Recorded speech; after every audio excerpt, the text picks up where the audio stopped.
is very controversial only because your ethnicity will resist me telling you their ethnicity.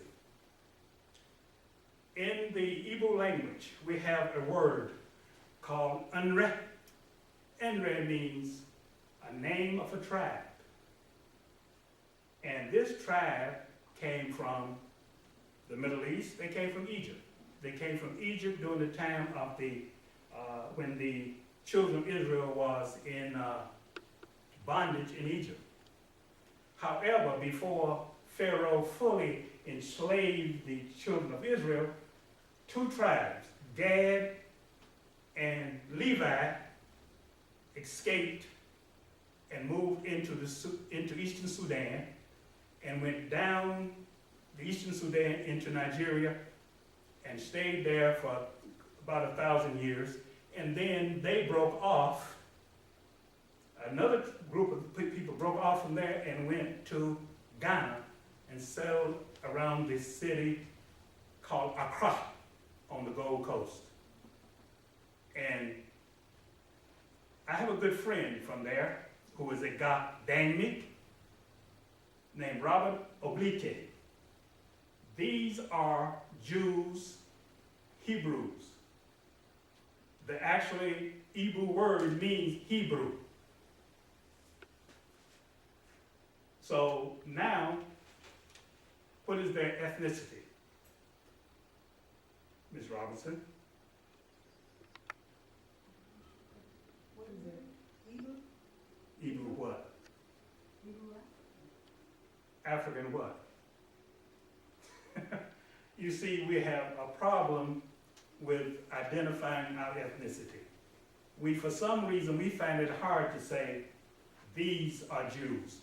And you know why? Because we have accepted the idea that those people who live in Israel now are the original chosen people. Until we get to that point, we will never accept these people as the chosen people, when it can be proven by DNA that they came from Egypt. They are the same people that Abraham was talking to in the Chaldees. We have here a picture of a warrior that happens to be female. She is called a razor woman in the kingdom of Dahomey in West Africa under King Gazu. Now, I'm going to question Mrs. Robbins again. What person in your hometown has connection with this woman? I will say this. They lived on Highway 73, Lomax. Okay. We as African Americans are connected with the history, the culture, and the politics of Africa. This is, like I said, is a female commando called an Amazon in the history of Africa, and it extends to America and into our hometowns. King Gazu was the king of Dahomey. These are the Fon people in the present day Togo. Now, there was a slave taken from Togo who was also in the army of King Gazu. His name was, well, we'll call him Philippe. But we don't know his African name. We only know his name, Philippe, when he got to the colony of Saint Dominique. Saint Dominique became Haiti. Now, during the American Revolution, there were two brothers. One was called Philippe Guerriere, and the other one was called William Guerriere. They came to America because they was brought here by Marquis de Lafayette during the American Revolution. Then Philippe went back to Haiti, but William stayed in Haiti. He deserted from a unit called the Frontage Legion. He went to New Jersey, changed his name, and pretended that he was a Creole from New Orleans, Louisiana. He went back to the Fayetteville area and enlisted in the American Revolution under George Washington, and he enlisted under the name William Lomax. Do you know the rest of the story? He fought in the American Revolution. He fought at the Battle of Eutaw Springs. He fought at the Battle of Trenton. He fought at the Battle of Guilford Courthouse. He was wounded 3 times. In 1819, he received a pension for serving in the Revolutionary War. He had a son named Enoch Lomax. And Enoch Lomax had a son named Bishop Henry Thomas Lomax of the English Zion Church, which had a son named Wellington Lomax, who had a daughter named Edith Lomax. But this is a twist of what do you call it, a twist of history. When I was in college at Rutherford College, one of my roommates was Ilioma Guerriere, who was the grandson of Philippe Guerriere, who was the president of Haiti, or was a former president of Haiti. And he was asking me, was there any land that I could tell him about where he and his friends who were in Charlotte, they lived in Charlotte, could have a patch of land to farm. And I told him I would talk to some people up there at Iron Station,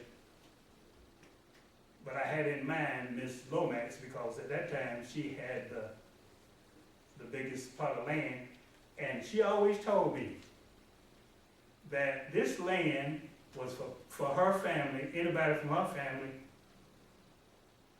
who wants to use it as heir property. And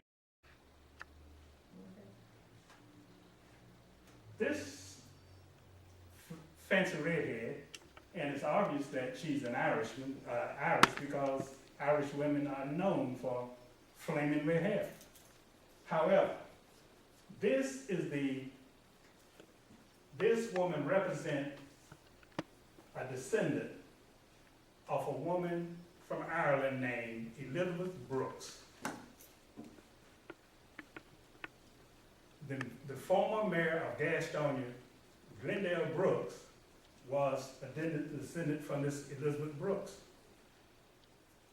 Now, Glendale Brooks, the Brooks in Lincoln County, in South Carolina, and Catawba County, has always been free people.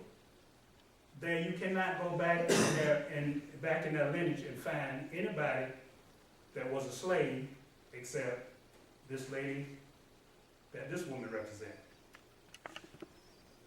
Because Americans have this idea that, and especially African Americans, that they are the people that were in slavery.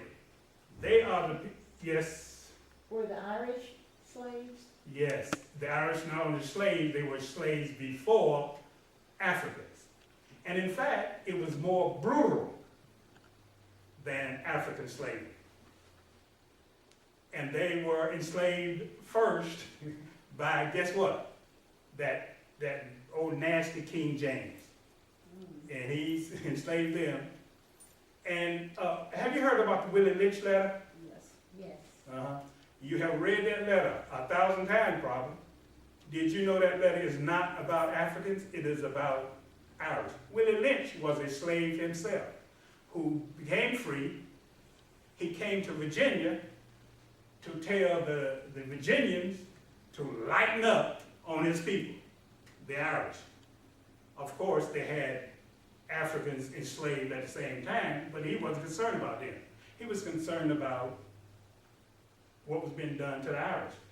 Remember in the letter, he says he got there and he sniffed some dead bodies hanging on a tree or hanging on somewhere like that in that letter? And he went on to tell them, you don't do that, you don't kill your stock. You see? Because what had happened is, Africans in slavery, they were abused and beaten to make them better slaves, more efficient slaves. However, the Irish, they were killed to be efficient slaves. In other words, slavery by homicide. What, get you actually what I'm talking about? You bring in a group of slaves, you beat 2 or 3 of them to death, the other ones will be scared and do exactly what you tell them to do. That's what they did to the Irish, but they didn't do that to the Africans. What, I have a question. Okay, and this may not tie into this one, but what is it about the 40 acres and a mule? Like, 40 acres and a mule. 40 acres and a mule was a hoax.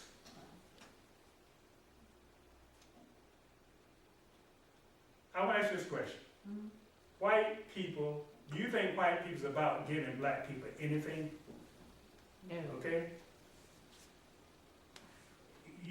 When you talk to black people, they, especially the people that's on my job, well, I want my 40 acres, I want my 40 acres, you know, all that.